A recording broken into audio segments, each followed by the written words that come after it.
नमस्कार सभी धर्मी लोगों का आपके अपने चैनल पर एक बार फिर स्वागत है। मैं आज भी आपको पवित्र बाइबल के वचनों पर लेके चल रहा हूं। परमात्मा एक है तो धर्म भी एक है, और बाइबल, कुरान, गीता और दुनिया के तमाम धर्म ग्रंथ, तौरात, इंजिल, गुरु ग्रंथ साहिब, सब में एक परमात्मा की ओर जाने का रास्ता बताया गया है। तो आप धरती के जो धर्म हैं उनके चक्कर में न पड़ के परमात्मा के धर्म पर चलें। यही धर्मशास्त्रों और नबियों का उद्देश्य है, और इसी से हम पवित्र होकर पवित्र परमात्मा के मार्ग पर चल के परमात्मा को प्राप्त कर पाएंगे, अन्यथा कभी नहीं।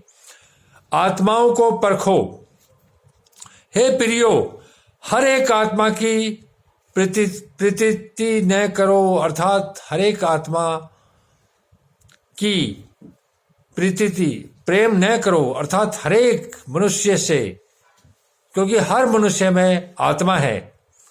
तो उससे आपको हर एक से प्यार नहीं करना है। यहां यह बताया गया है, वरन आत्माओं को परखो, वरन आत्माओं को परखो कि वे परमेश्वर की ओर से है कि नहीं।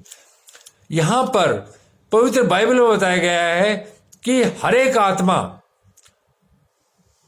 चाहे वो स्त्री हो चाहे पुरुष हो, उससे प्रेम मत करो जब तक परख न लो कि वे परमेश्वर की ओर से है कि नहीं, कि वे परमेश्वर की ओर से है कि नहीं। क्योंकि बहुत से झूठे भविष्य वक्ता जगत में निकल खड़े हुए हैं। क्योंकि बहुत से झूठे भविष्य वक्ता कौन है? जो परमात्मा के मार्ग और नबी होने का दावा कर रहे हैं, गुरु होने का दावा कर रहे हैं, वो सारे पवित्र नहीं हैं। यह तो बहुत प्राचीन समय में वचन कहा गया था। आज तो इस कलयुग में तो भविष्य वक्ताओं का कोई नाप ही नहीं है। दिन रात कुकरमुतों की तरह पैदा हो रहे हैं। तो हर मनुष्य के लिए जानना जरूरी है कि वो हर एक आत्मा को परखे, चाहे वो स्त्री हो चाहे पुरुष, और जब तक वो परख न ले कि यह परमात्मा की ओर से है कि नहीं, तो वो ठीक मार्ग पर नहीं है। परमेश्वर का आत्मा तुम इस रीति से पहचान सकते हो। मैं आपको बता देता हूं कि बाइबल में परमेश्वर का आत्मा तुम इस रीति से पहचान सकते हो, यह तरीका बताया गया है। जो आत्मा मान लेती है, कोई भी मनुष्य, कोई भी स्त्री की आत्मा मान लेती है कि यीशु मसीह शरीर में होकर आया है, कि यीशु मसीह पवित्र शरीर में होके आया है, हमारी तरह होके आया है, वह परमेश्वर की ओर से आया है, मैं आपको बता दूं कि जो भी व्यक्ति धरती पर आज और भविष्य में होगा, वो इस बात को मान लेगा कि यीशु मसीह मनुष्य के शरीर में परमेश्वर की ओर से भेजा गया था। भगवान श्री कृष्ण भी परमेश्वर की ओर से भेजे गए थे, मोहम्मद साहब भी परमेश्वर की ओर से भेजे गए थे, गुरु नानक भी परमेश्वर की ओर से भेजे गए थे, और भी जो नबी सिद्ध हो चुके हैं कि वो पवित्र रास्ते पर चले, वो परमेश्वर की ओर से भेजे गए थे। इसका मतलब यही है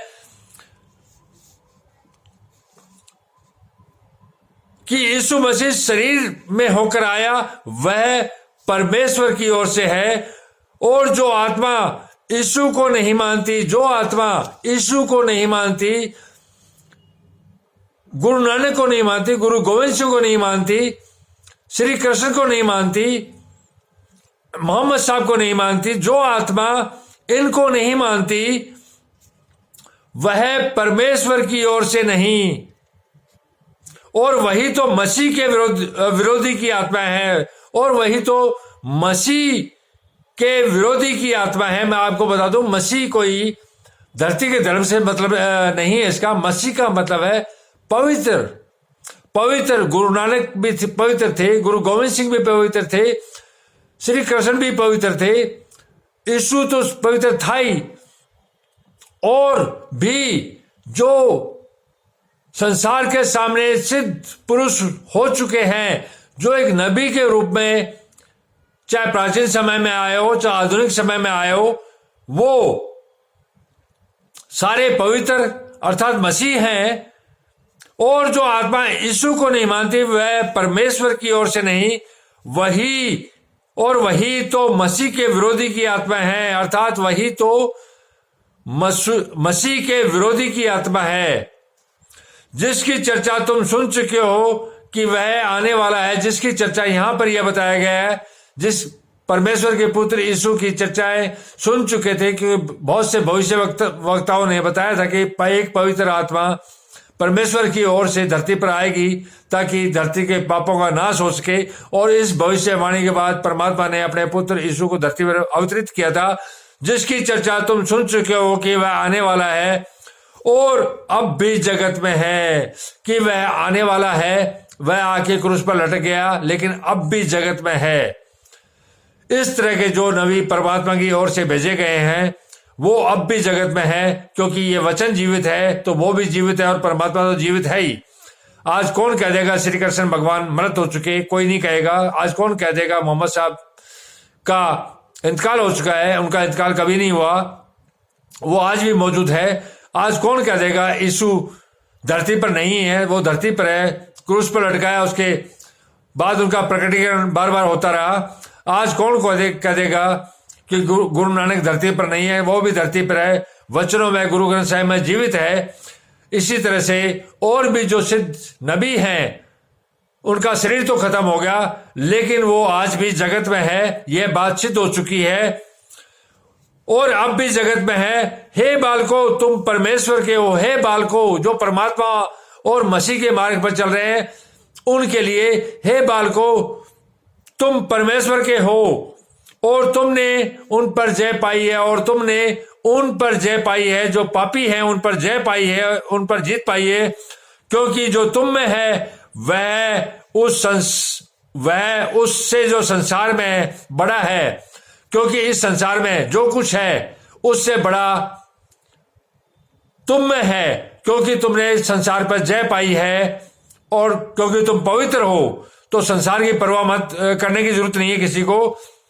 वे संसार के हैं जो पाप मार्ग पर चल रहे हैं, वे संसार के हैं, इस कारण वे संसार की बातें बोलते हैं। जो संसार से पैदा होके पापाचार में लिप्त हैं, जो शैतान के रास्ते पर चल रहे हैं, इस कारण वे संसार की बातें बोलते हैं। वो संसार की बातें बोलेंगे क्योंकि शैतान के मार्ग पर चलने वाला शैतान की बात बोलेगा, संसार की बात बोलेगा, बातें बोलते हैं और संसार उनकी सुनता है, संसार सुनता भी उनकी है।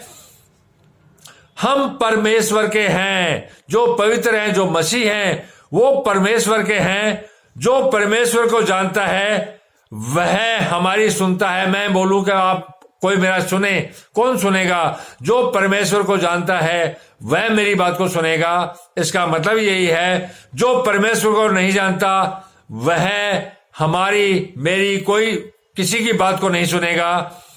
इस प्रकार हम सत्य की आत्मा और भ्रम की आत्मा को पहचान लेते हैं। इस प्रकार इस वचन द्वारा हम संसार भर के लोगों में सत्य की आत्मा और भ्रम की आत्मा को पहचान लेते हैं और दोनों को अलग करके भ्रम की आत्मा को छोड़ के सत्य के मार्ग और सत्य की आत्मा के साथ चल के परमात्मा के मार्ग और स्वर्ग के अधिकारी होने के लिए चल देते हैं और हो जाते हैं।